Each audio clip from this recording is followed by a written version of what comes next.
Welcome back, everybody. I'm Reagan Harris. And I'm Brandon Beach. And you're watching Common Agenda. Brandon, what's up with all the snow gear? Oh, just preparing for the impending snowstorm. Stay alert, Emersonians. Snowstorm Stella is set to be our second official storm of 2017. You can expect up to 5 feet of snow in the next few days with winds up to 80 miles an hour. Stay inside and stay safe. Brandon, what are you talking about? Snowstorm Stella passed a week ago? What? Remember? Our show was canceled? Wait, really? That was it? So I've been sweating in this gear and barricading myself in my dorm for no reason? Well, on the plus side, you lost some weight.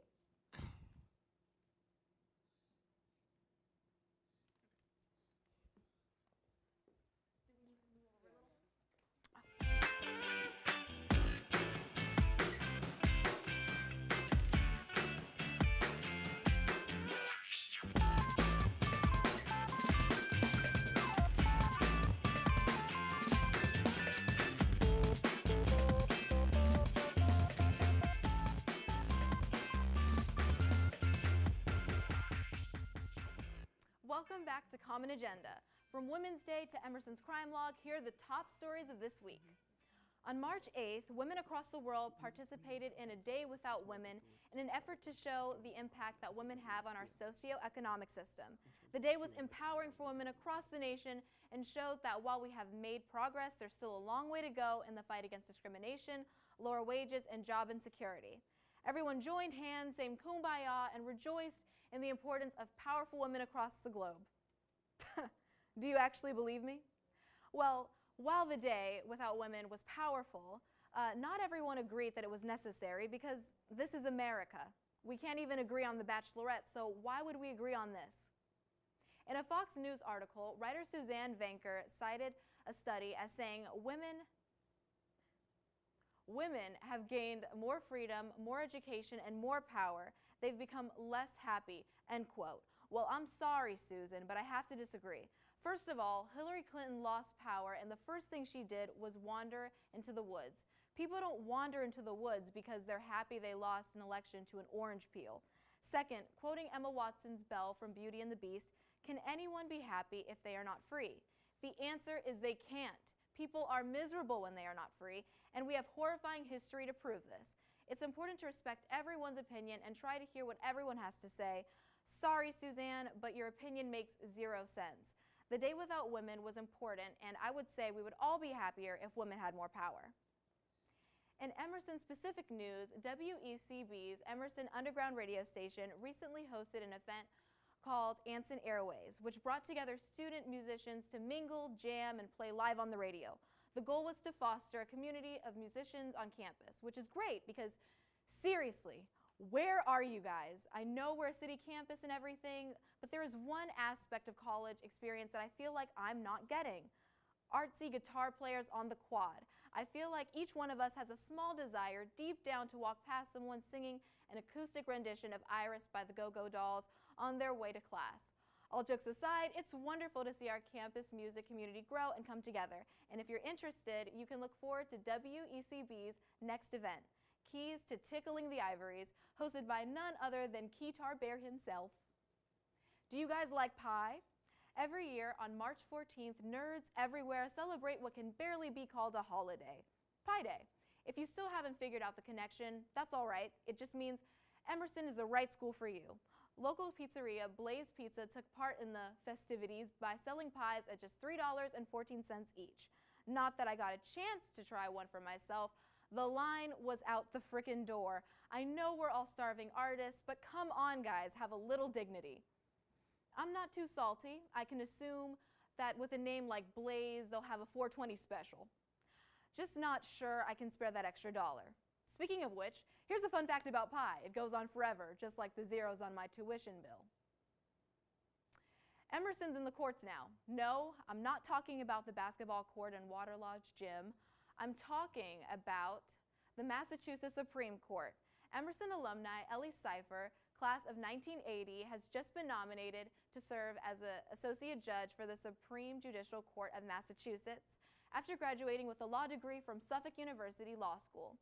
Cipher went on to work at Boston law firm, then as an assistant to the direct attorney in Bristol County, and then to the appeals court. Now you can brag to your friends and family that your school is just churning out the next Fonzies and TV execs of the world, but next politicians as well. Who knows? Perhaps it won't be blue or red states in the years to come, maybe just purple. And now for the crime log. Let's see what unimaginable crimes happened on campus. This week, a student reported that debris falling from a building inside Boylston Place alley almost struck her on the head. If a 6 a.m. construction music and minimalist wooden walls don't foster your love for construction, then maybe almost hitting your head will give you the spirit.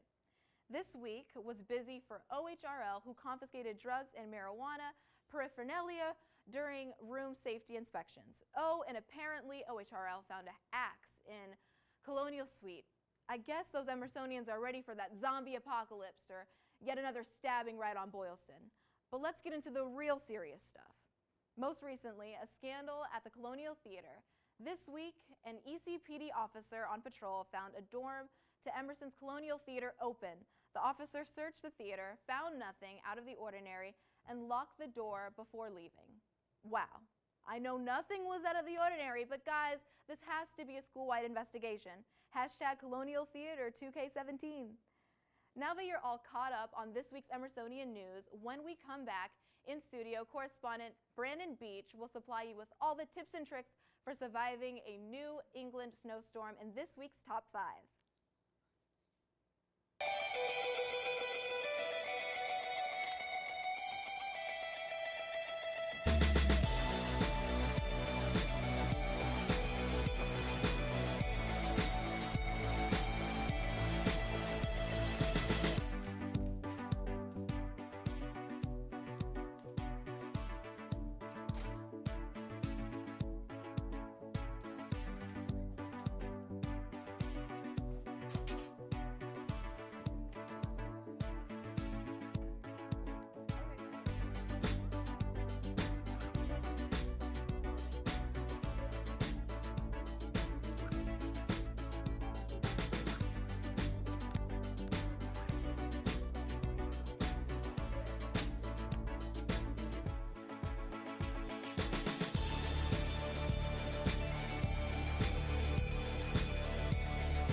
Hi, I'm Aaron Kinigsberg, host of EIV's The Dish. Tune in every Friday for your chance to see what kind of bow tie I pulled out of my closet today.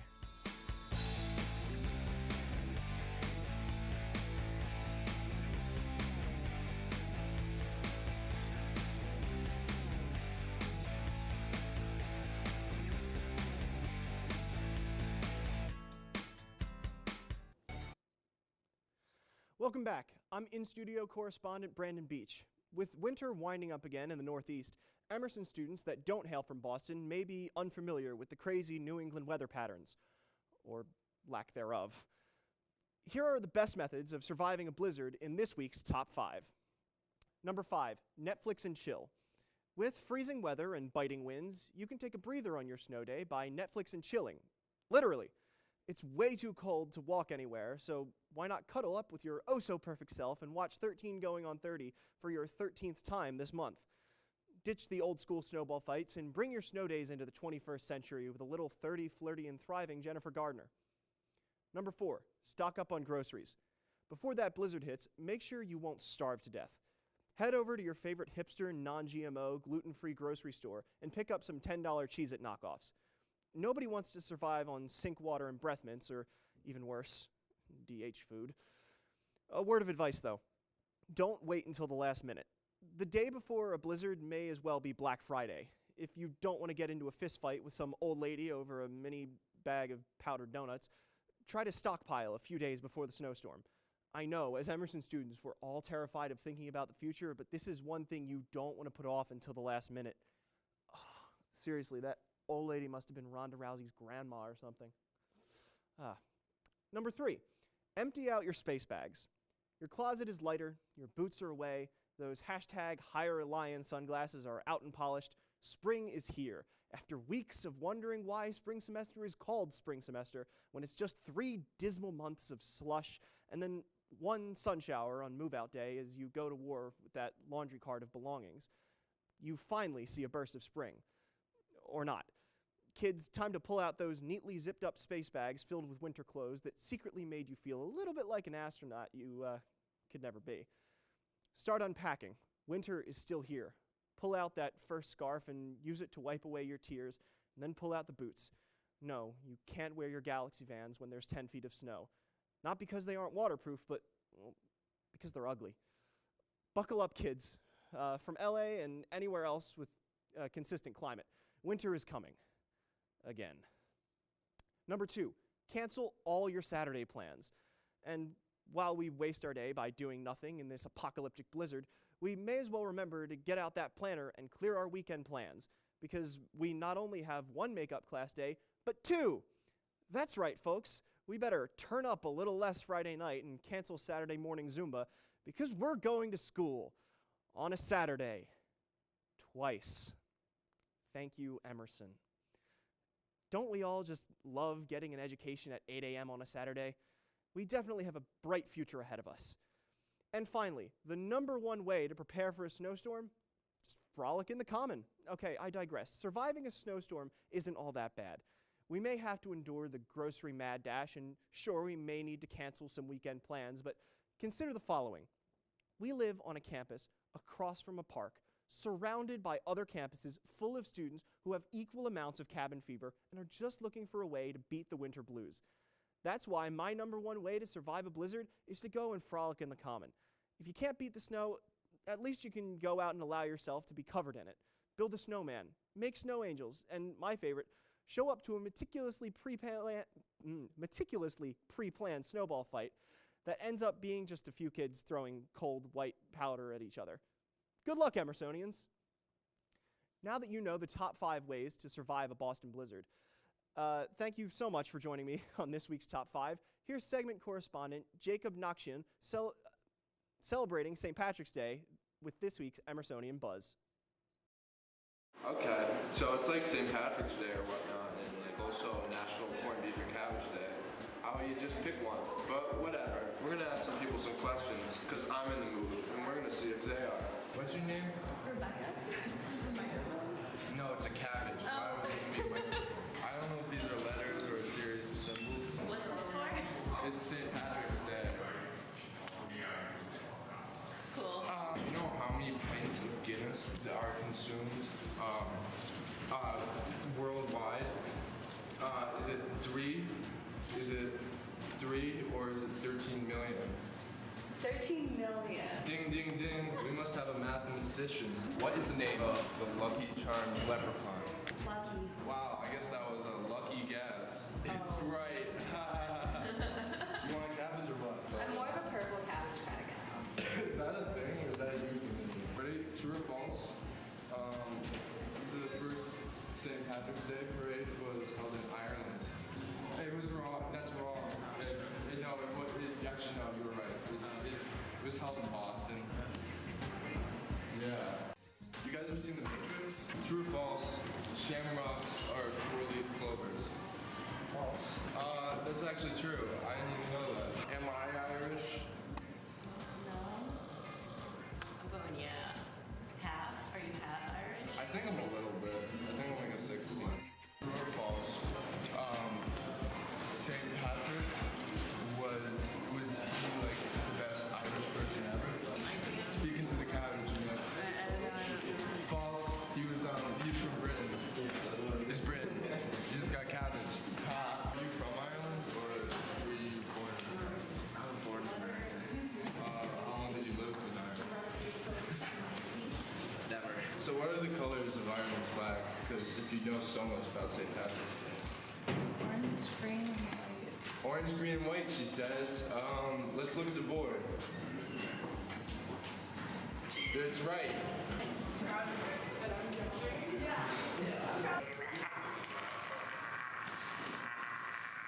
This is Common Agenda.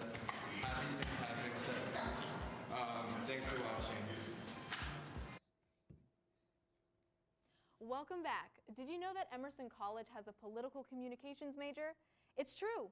To delve deeper into the department that Emerson College is famous for, I'm here with the State Representative's Assistant, John Rosenberry. Thank you for coming, John. Thank you for having me. Okay, so for all the Emerson students out there that might be a little confused about what you do, let's just set it straight for them. So what exactly is your job? Easiest way to describe it, in Massachusetts we have a House and Senate. Senate has 40 members, the House has 160, so I work for one of those 160. His name is Sean Garbely. He represents the communities of Arlington and Medford, Massachusetts. And so I do everything from handling constituent services to filing and tracking his legislation, budget amendments. Yes, just last week I was serving pizza to 80 kids from Arlington, so the day kind of changes every week. Wow. Okay, so with that unpredictability, does that help with loving your job, and do you like that unpredictability, or would you? I think I do. You never know what to expect when you walk in, so you don't know if it's going to be a good day or a bad day. Yeah. It's always busy. It's always engaging. There's always more work to be done up on Beacon Hill, so it's a pleasure to be able to do that every day. Great. Okay. So recently we have a new president, and I was just wondering, what are your opinions on him? And I wanted to also ask you, with the new policies that he, has made and just made in general, how are you feeling about that? And if you are taking steps to combat it, how are you taking those steps? How do you feel? Well, I think it's kind of hard to pin down the president these days. Every day is kind of a new curveball for us. So, some of the steps we're taking at the state level, one thing my boss has done is filed a piece of legislation which would transition Massachusetts to 100% renewable energy by 2050. Right now what we're seeing at the EPA is lack of funding over there and a new leader who has sued the agency over 14 times. So I don't think we can expect much in terms of combating climate change at the federal level. So this is just one way the state is kind of taking that role. There's also a bill called the Presidential Accountability Act, which states that if you're going to run for office, if you're going to run for president in Massachusetts and be on the ballot, you've got to file your tax returns beforehand. Or you have to make those public, I should say. So that's just one of the other examples of how the Commonwealth can kind of impact things nationally. Wow. Okay. Well, what is something that you would first do if, let's say, you have all the power in the world? What is something that you would do in order to, like, you can add anything you want, get rid of anything? If I had all the power in the world? Yeah. I'd make election days a national holiday, let everyone take the day off and come in to vote. I think that's probably step one. Probably shake hands with a few of the other world leaders and let them know they've got the United States back. It's a tough question to answer, though. Those would probably be my first two things, though. Yeah? Yeah. Great. Well, okay, so what is a positive, experience, your job sounds like it really can impact a lot of people with what you're doing. So what is something that happened to you, something you experienced that made you think, wow, I'm really changing the world, I'm impacting somebody's future and somebody's life? So I can't point to any specific example, but I would say the most rewarding aspect of the job is when you have a constituent call in and they're having some sort of problem with state government. They're having an issue getting onto their mass health insurance, or they can't get their food stamp benefits have run out, and some bureaucratic mistake has left them out of the system for a few days, and they're getting cold, they're getting hungry, and they're losing faith in the state government. And just being able to talk with them, understand the issue, communicate that to the right offices, and get the issue resolved, and hearing the relief in their voices afterwards, knowing that they're going to be able to buy their food tomorrow or the heat's going to turn on, that's probably the most rewarding thing that I get to deal with in my job. Definitely. That's awesome. Well, is there a negative experience that you experienced and something that you wish would have changed? I will say, watching the legislative process, it's very easy for a bill to fail. there are so many roadblocks between the filing and the passage of a piece of legislation. But when a bill actually passes, and when you see the way it impacts people, I would point to maybe the transgender non-discrimination bill of last session, just the relief on that community. Yeah. That was very rewarding. Not that I played any kind of role in that, but just to be kind of a witness to that process and seeing it pass and seeing the happiness, I think that was very rewarding. Wow, well, thank you so much for being here. So when we come back, I will be playing Heads Up with you. So I'll see you guys in a minute.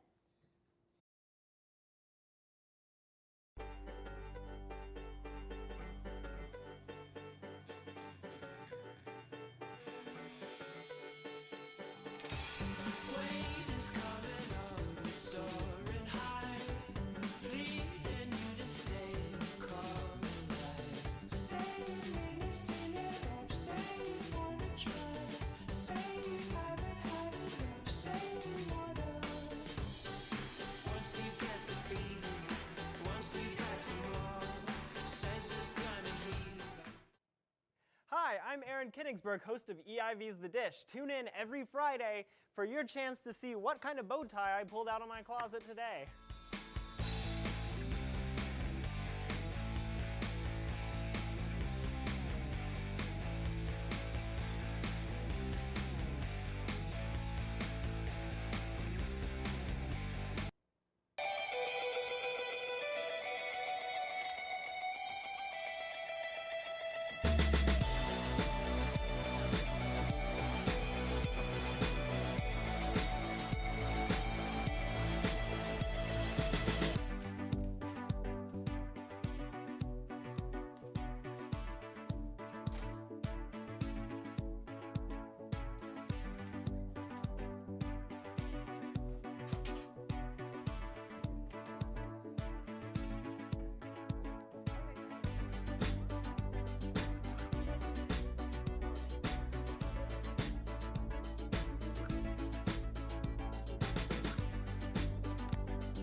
Welcome back. Today we'll be playing Emersonian Heads Up. Here's how the game works. As words pop up on the screen behind me, John and Brandon will give clues while I try to guess the right answer will be. Then we'll switch roles. Does that sound like fun? Sounds good to me. Yeah, sounds All good. right, great. The Boston Bruins play there. The Boston Celtics play there. Oh, Fenway no, they Park? don't. Just kidding. It's No, they don't. right across the street from here. I'm not from right here. next to the Common, With the Swan boats. where they shot Good Will Hunting. Not the Commons, but next to it, with all the flowers and the old trees. The park. Make way for ducklings. Yeah. A duck park. I don't know. I'm not from here, y'all. Okay, break it down. 2 words. I don't work in the private sector. I work in the. Unprivate? What? What? You can't say the word, right? You cannot say the word. Okay. Okay, second word is where you would probably have at your house to go and plant things. Is your My garden. Yep. Yes. And the first- Boston Square Garden. Is that a thing? Nope. Opposite of private. Public There you- garden. there we go. Public Here we go. Here we go. All right. Where do you get burritos on campus? Oh, Boloco. Yep. Okay, John. Your turn. All right. Oh, Legally Blonde. All Reese the Witherspoon. Okay, like the University. most Ivy League. Harvard University. Yeah. My bad. Oh well. Oh, Where you go to get Italian. Italian food? Italian food. In Boston? Yeah. Mike's North End. Pastry. Mhm. Okay. Where all the rich people go to shop. Newbury Street. Yeah. Yeah. Basically our Great backyard. food. Think like Dumpling Cafe, like Yeah. that area. Like Dumpling Cafe. yeah, like Yeah. where you would Oh. go to get a dumpling. Chinatown? Yeah. Killing it. Where I live. You would know that. Also where I live. It's a Farthest, theater. The little building. No. farthest from Boylston Street. The only one not on Boylston Street. By Primark. Closest to Primark. Closest to Primark. Also a theater. Yeah. The it's- Paramount Theater. Yeah. Okay. That's Suffolk? No. Okay, Stevie the other Wonder. End, the other end of campus. He like, I can't do it, but Plays the piano. Plays- to the yes, max. but it's the name of a. Piano. Okay. Piano Land. No. Switch. Hey, switch off. It's piano row. It's a major. It's the most common major. VMA? Yes. Yeah. It's a building where people get Performing Arts Center and Yeah, where you get your mail from. You go to. Colonial? Yes, but it's The Colonial Theater? Yeah. Okay. that's nothing. That's nothing. That's a mistake. The head of the school. He's really Lee nice. Pelton. Yeah. It's way over my head. Oh, we gotta flip. Whoop. Yeah. Just There we go. There we flip go. him back. Well, I know what that one is. Okay. The What street street right are up we front. on? Boylston. Yeah. What happens here too often? Very violent, using a knife. Yeah. Oh, stabbings. Ouch. It's an account. Some people make it, but it's not real.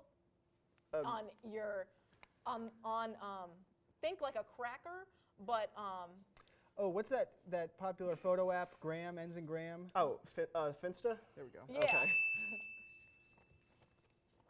All right, last one. It's a street.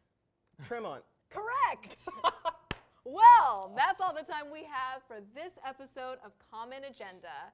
Thanks for joining us. It's been a blast, and we'll be back next week to update you on all things Emersonian. See you later, guys.